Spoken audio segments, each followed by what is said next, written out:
শেষ সিজদা। কবি ইলহাম সাদি। কণ্ঠে আমি আরিফুল ইসলাম। বাবা মারা গেছেন ৩ বছর হয়ে গেল।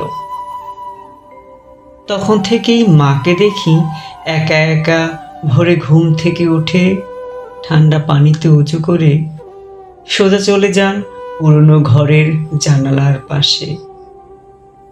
সেখানেই বসে নামাজ পড়েন। চোখ বন্ধ থাকেন, ঠোঁট নড়ে, আর মনে হয় কাঁদছেন যেন। একদিন জিজ্ঞেস করেছিলাম, মা, তুমি এত কাঁদতে কাঁদতে নামাজ পড়ো কেন? মা কিছুক্ষণ চুপ থেকে বললেন, বাবারে, নামাজ না পড়লে মনটা একদম ফাঁকা লাগে। এই নামাজই এখন আমার একমাত্র ভরসা। তোর বাবার পর তো কেউ আর খোঁজ নেয় না। আমি মাথা নিচু করেছিলাম, কারণ তখনও ঠিকভাবে নামাজ শুরু করিনি।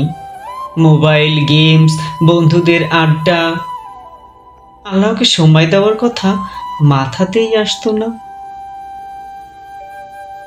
একদিন মা খুব অসুস্থ হয়ে পড়লেন।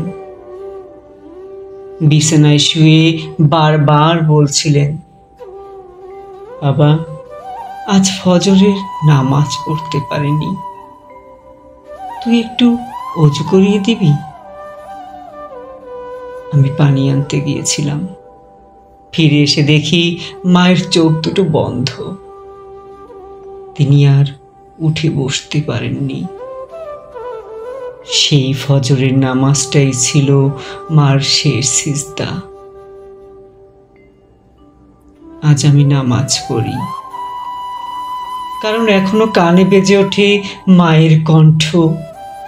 অশ্রু ভেজা, কাপা গলায় বলেছিলেন, নামাজ না পড়লে মনটা শূন্য হয়ে যায় বাবা। ধন্যবাদ সকলকে।